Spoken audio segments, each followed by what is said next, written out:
بسم اللہ الرحمن الرحیم۔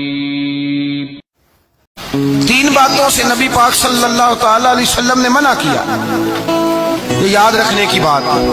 حضور نے فرمایا کبھی بھی اپنے دوست کے ساتھ بحث نہ کرو۔ دوست کے ساتھ بحث نہیں نہ ہوتی آج کل، نہیں نہ ہوتی، کہیں یہی تو ہوتی ہے، یہی تو ہے ہر چوک میں، ہر چوراہے میں دو دوست دو وکیل بن کے کھڑے ہوتے ہیں آمنے سامنے، اور ہارنے کا کوئی نام نہیں لیتا۔ نبی پاک نے فرمایا جو دوست ہوگا وہ کبھی بحث نہیں کرے گا، تو دوست کے ساتھ بحث نہ کرے، حضور نے حکم دیا۔ اور دوسرے نمبر میں فرمایا کوئی دوست کبھی اپنے دوست کا مذاق نہ اڑائے، کبھی مذاق نہ اڑائے۔ دیکھیں نا، یہ اللہ تبارک و تعالیٰ کی تخلیق ہے، کسی کا رنگ گورا ہے، کسی کا کالا ہے، کسی کا قد اونچا ہے، کسی کا نیچا ہے، مذاق نہ اڑائے، لفظوں میں، معنوں میں، اشاروں میں، کسی بھی حوالے اپنے دوست کا جہاں مذاق ہوتا ہے وہاں نفرت پیدا ہوتی ہے۔ یاد رکھ، باتیں دلوں میں رہ جاتی ہیں، آہستہ آہستہ وہ دوستیاں ختم ہو جاتی ہیں جن میں مذاق آتا ہے۔ نبی پاک نے تین باتوں سے منع کیا، ایک فرمایا دوست سے بحث نہ کرو، ایک فرمایا اس کا مذاق نہ اڑاؤ، اور تیسرا میرے حبیب پاک سید عالم علیہ السلام نے فرمایا اپنے دوست سے کوئی ایسا وعدہ نہ کرو جسے تم پورا نہیں کر سکتے، کوئی ایسا اس کے ساتھ وعدہ نہ کرو، کوئی ایسا وعدہ نہ کرو، اپنے دوست کے ساتھ وہی بات کرو جس پر تم پورے۔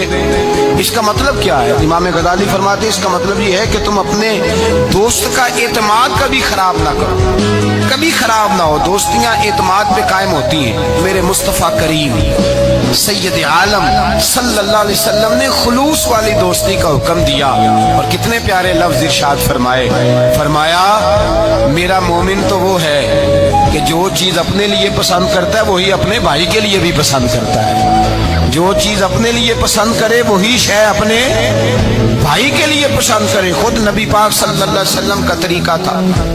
امام غزالی نے احیاء العلوم کے اندر لکھا ہے کہ حضور گئے جنگل میں، اور وہاں سے اللہ کے محبوب علیہ السلام کے ساتھ ایک صحابی تھے۔ حضور نے اپنے ہاتھوں سے مسواک کاٹی، دو مسواکیں نبی پاک نے کاٹی درخت کے ساتھ، ایک ٹیڑھی تھی ایک سیدھی تھی۔ کتنا فرق ہوتا ہے، مسواک تو مسواک ہی ہوتی ہے، ایک ٹیڑھی تھی ایک سیدھی تھی، لیکن دوستی کا جو تقاضا نبی پاک نے بیان فرمایا، اللہ کے رسول کے ساتھ جو صحابی تھے حضور نے انہیں سیدھی مسواک دی، اور خود جو تھوڑا سا بال تھا ٹیڑھی تھی حضور نے استعمال کی۔ تو وہ صحابی کہنے لگے یا رسول اللہ میں غلام ہوں آپ آقا ہیں، حضور میں امتی ہوں آپ نبی ہیں، محبوب یہ آپ رکھیں اور وہ مجھے دے دیں، میں غلام ہوں، میں غلامانہ انداز میں رہنا پسند کرتا ہوں۔ نبی پاک نے پتہ کیا فرمایا؟ فرمایا دوستی اور صحبت کے حقوق ہوتے ہیں، دوستی اور صحبت کے، فرمایا چاہے کوئی ایک لمحہ کسی کے ساتھ رہے اس کا حق بنتا ہے، اور اللہ تبارک و تعالیٰ قیامت کے دن دوستیوں اور صحبتوں کے بارے میں سوال کرے گا۔ تو فرمایا میں یہ چاہتا ہوں کہ میں تیرے ساتھ بھلا نہ کروں، فقط تیرے ساتھ ہی بھلائی نہ کروں، میں اپنے رب کی بارگاہ میں بھی سرخرو ہو جاؤں۔ میں چاہتا ہوں سرخروئی ملے، اپنے دوست کا اچھا سوچنا، اس کا بھلا کرنا، اس کے لیے خیر کے جذبات رکھنا، اس سے پیار کرنا، اس کے لیے نرم رویہ۔